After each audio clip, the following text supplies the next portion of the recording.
Let's take a closer look at this cabinet. So I want to see about getting this out.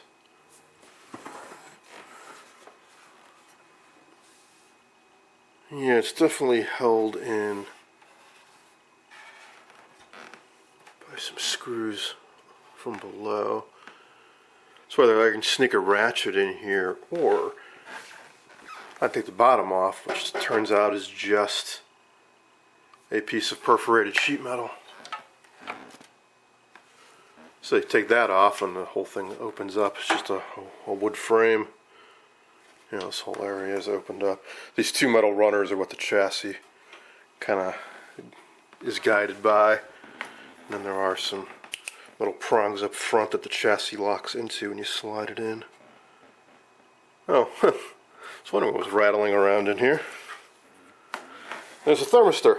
When I first opened up this set, that was completely missing from the chassis. And that's what happens to these. They get hot over time, and the joints deteriorate where the leads attach, and they just fall off. So I take the bottom off, I can pop that out, and I can take the legs off the side too. Just Phillips screws on the bottom. And then if nothing else, will allow me to clean really good on the sides. And just like the arms, these have the usual kind of funky pitted look to them. But even so, they're not all that rusty really, so probably a little metal polish to make them look better. And let's see.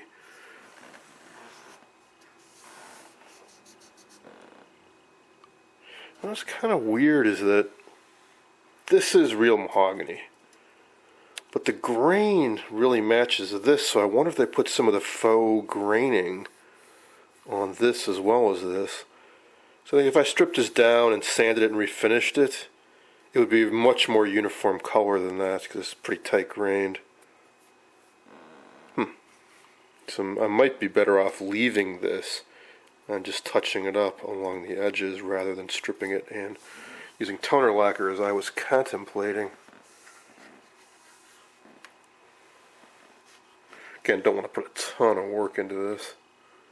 So yeah, at least I'll see how it goes. I got some touch-up markers. I got one in mahogany from Mohawk. They're like kind of like magic markers, and I can just dab some along here.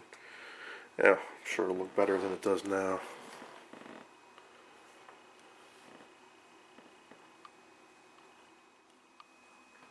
Alright, I've got the cabinet pretty well broken down. Got the side legs off. Got the cast aluminum top piece with the CRT rides. And what's curious is, unless I'm very much mistaken, this cabinet is made out of entirely mahogany. It sure looks like mahogany to me. And all the wood on the interior looks very mahogany to me. Either that, or they went to the trouble of staining some lesser secondary wood to be all this reddish color. But again, solid mahogany, you refinish it, it's not going to have all this grain to it. For that you need veneer, so I guess that's why they went with this coating, whatever it may be. Except here. So in other words, I don't see any reason why the entire cabinet couldn't all be like this, which is just a dark, deep brown, like a brown mahogany finish, like brown mahogany toner lacquer I've used before. You can just put that over the whole thing.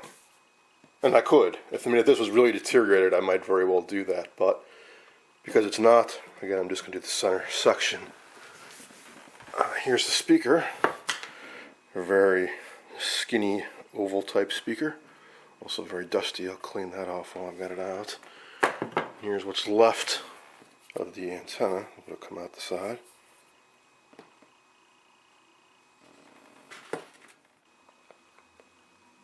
And this is the stuff I'm proposing to veneer that missing section up top. Super thin stuff. Paper backing, but it is real veneer. You can cut it with scissors. So I'm going to find a section that's pretty straight grain. Now, unfortunately, looks to be face cut, whereas that's quarter cut. So that has the tight, uniform grain, whereas this has the big, open eyes in it. But if I go through enough, I can find a section, something like in here. I mean, I don't need a very big piece, something like in here. That's fairly straight and uniform. I mean, what the heck, we're not talking about that much anyways. Once you cut out this, take the center out,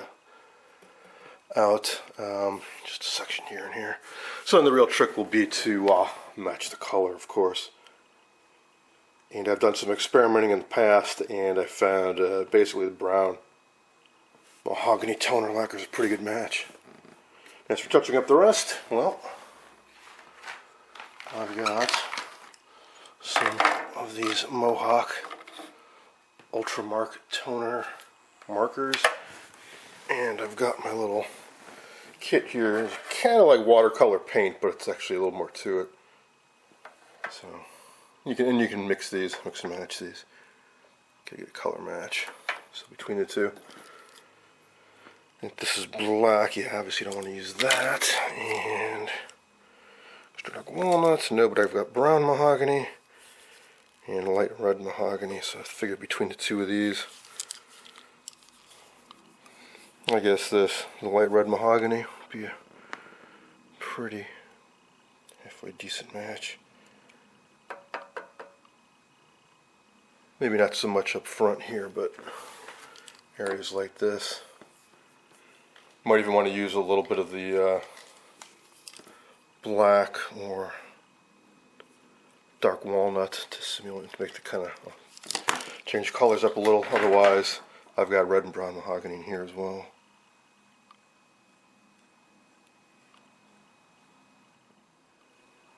I'm having some pretty good results using the Mohawk markers, in particular the light red and brown mahogany. So what I'm doing first is going over all the areas that have lost finish with the light red.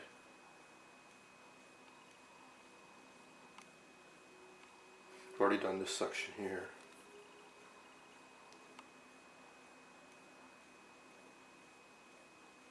If you slop some onto the existing finish, just wipe it off.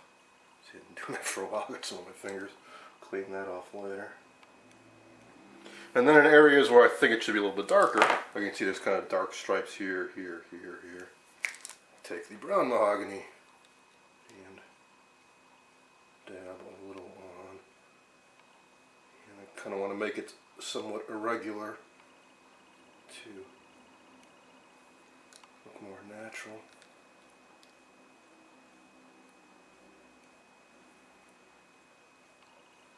So I'm going to keep doing that around all the edges, because basically all the edges are missing finish. Some areas worse than others, like here's a pretty good chunk broken out. But anyways, so I'm going to do that around all the edges, and I'm going to clean this off too. I'll use a damp rag and get the marks off from where those side legs were. And I found that you can actually take not only the front grill off, but these two metal meshes, if you are up for removing a whole lot of little wood screws. It's tempting in that there is some dust and dirt in between the metal and the wood, but there's got to be at least 20 screws on each one of these metal pieces, and I don't feel like doing that right now. But what I am going to try doing is not only using these same touch-up markers on this corner here, but I'm also going to give it a shot here. Now that I realize that this thing is made out of solid mahogany, I'm less inclined to put veneer on it. So if I can have some luck doing a small area, I might just touch up around in here and then maybe lack over all the wooden areas to help preserve this, like with a nice satin or semi-gloss lacquer and forget about using that veneer at all.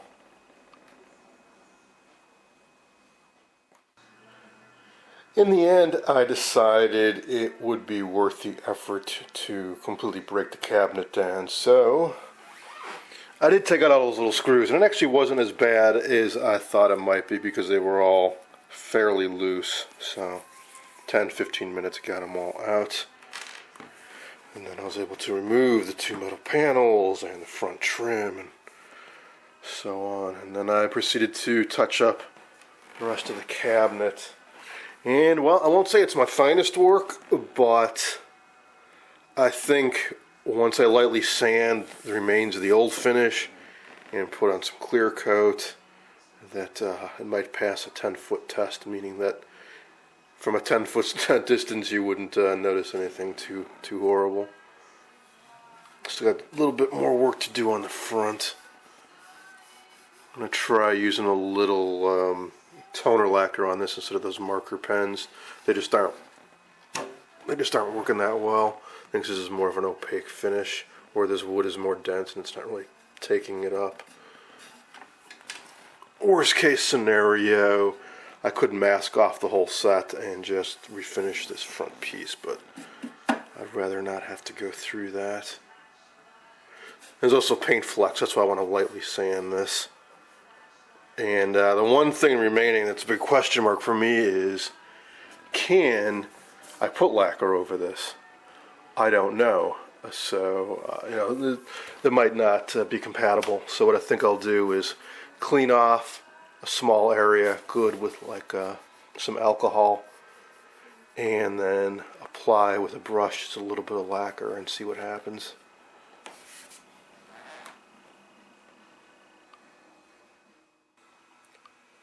So far, things are looking very promising. After light sanding this whole side in 400 grit, I give it a very light coat of Mohawk lacquer sanding sealer and then a couple heavier coats, and I don't see any reaction whatsoever. It's sticking nicely, nice even coat. Let this dry a bit more, do some light sanding with finer grit, and switch to semi-gloss lacquer.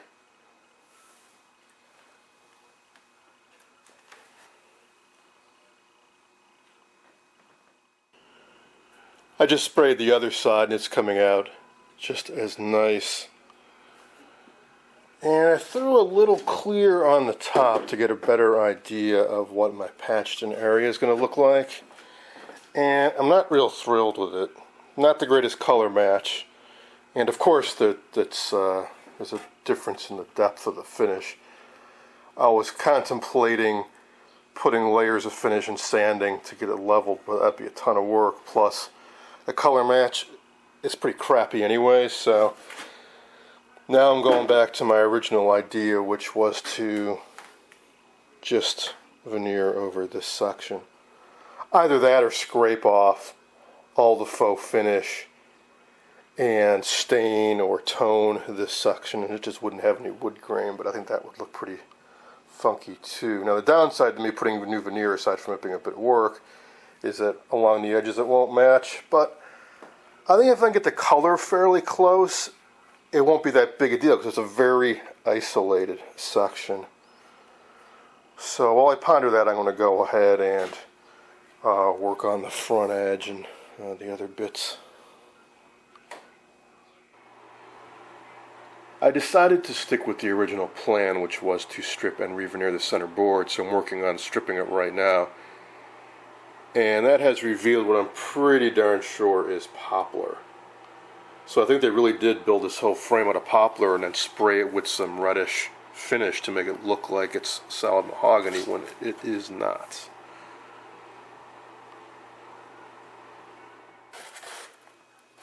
I went through my roll of paper thin veneer and found a section that had some decent grain to it, and cut out a section just a little bit bigger than I need.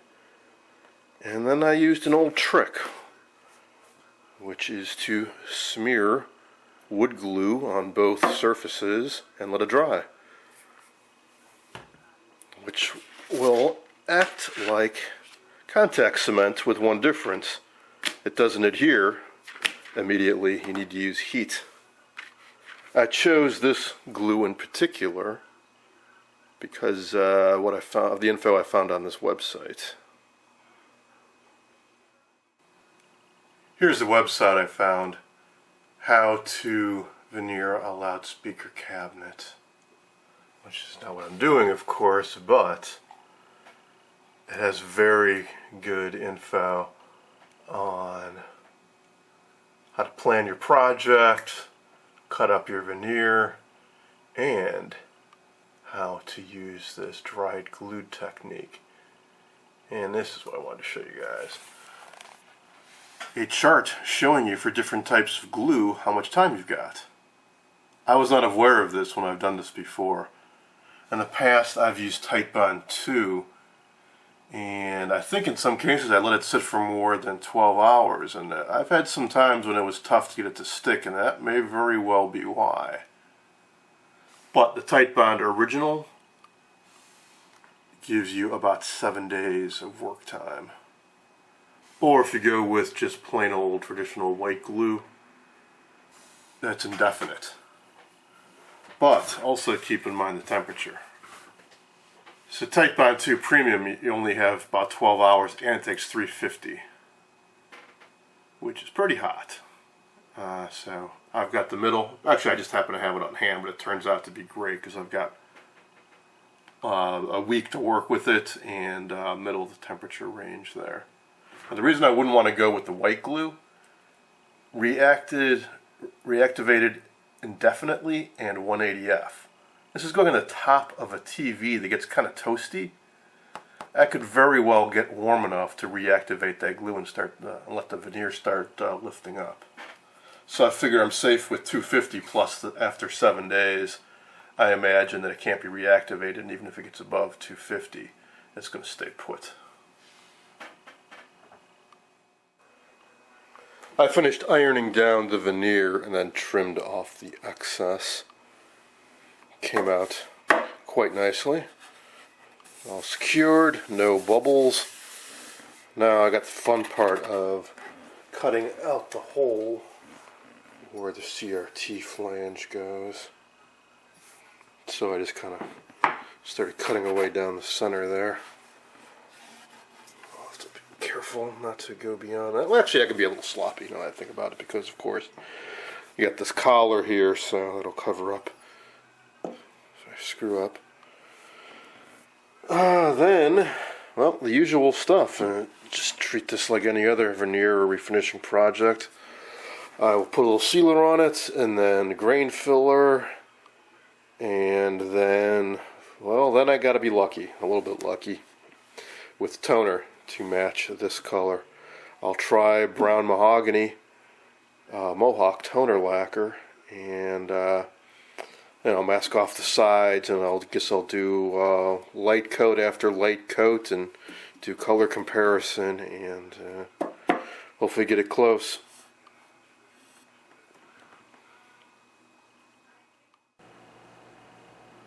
Here's how it came out after a couple very light coats of toner lacquer. I first did a light dusting of brown mahogany, followed by medium brown walnut. So very little red content, but even so, it's redder than the faux finish. I think if I'd had my choice of any Mohawk colors on hand, I would have gone with maybe perfect brown, but I don't, so it's good enough for me.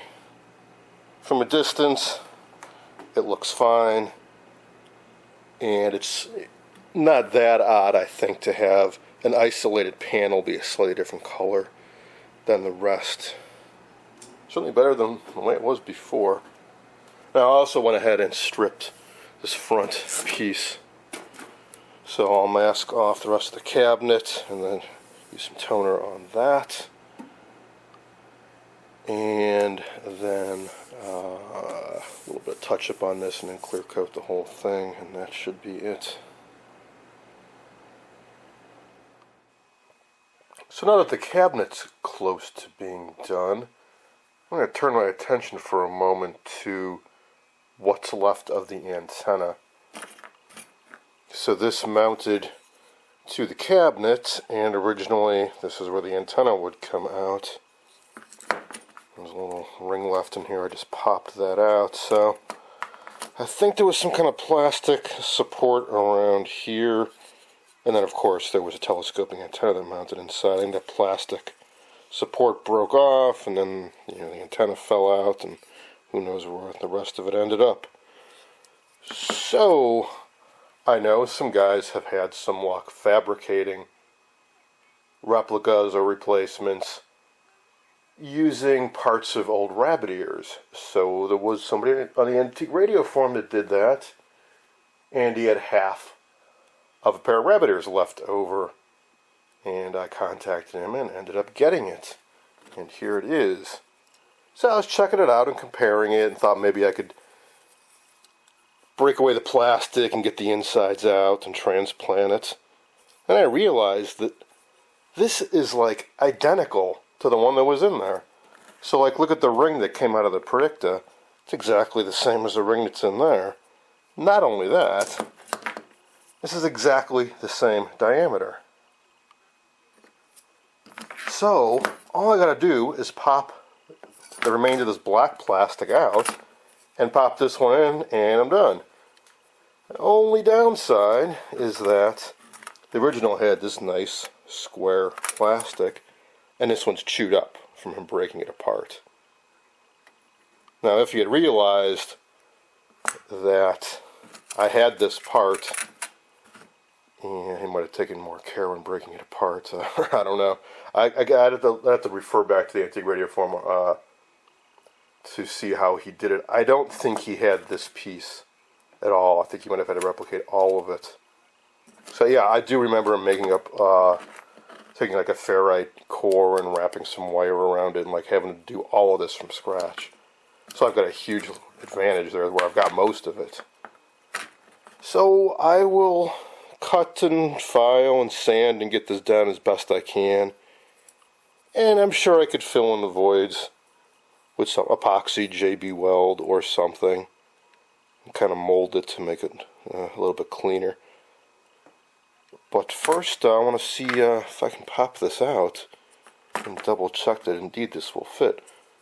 Another bonus to this is that even if I had the original one, they use really cheap brass plating, and it's unusual to find one that has any of it left, let alone all of it.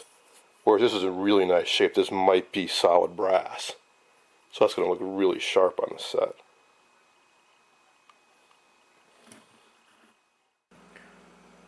Alright, let's see if I can get the old plastic out. Oh yeah, that's really easy. Just held in by friction. Just a bent over metal tab on either side. So I think, yeah, that's it. Pops right out. So if the new one is the same diameter, let's see, I guess I'll put it like this. Should fit right down in there.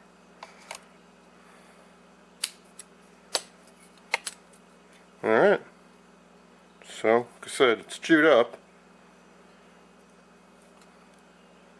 Now this does mount in a hole in the cabinet, so I gotta see how much of this plastic is even visible. Might be entirely obscured by the cabinet hole and it won't even matter. It's a little loose, but a little dab of epoxy on either side. Take care of that. So cool. And I don't even care if I'm hooking this up or if it works or anything. I mean, I suppose I can attempt to. I think this wire probably attaches to that. Yeah, I guess I'll take the effort to figure it out. But the deal is, either you hook these two up to the terminals on the back, or you disconnect this and then you wire in your adapter and run coax or whatever you want for a signal source, which is typically what I do. But yeah, I suppose if all I gotta do is attach this wire, yeah, sure, I'll hook this up and get it to work. Alright, that's cool. Now, just wish I had about 3 more of these, because I have several others could use the same repair.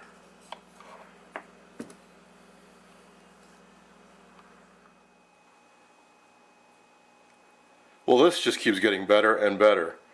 It turns out that, yes, the plastic is completely concealed behind the hole in the cabinet, so no need for me to clean up those jagged edges.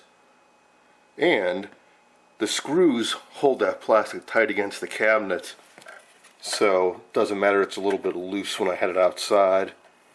Now that it's mounted, it's tight, secure, and works perfectly, and looks pretty good too. So a little bit more work to do on the cabinet. I can start putting this all back together.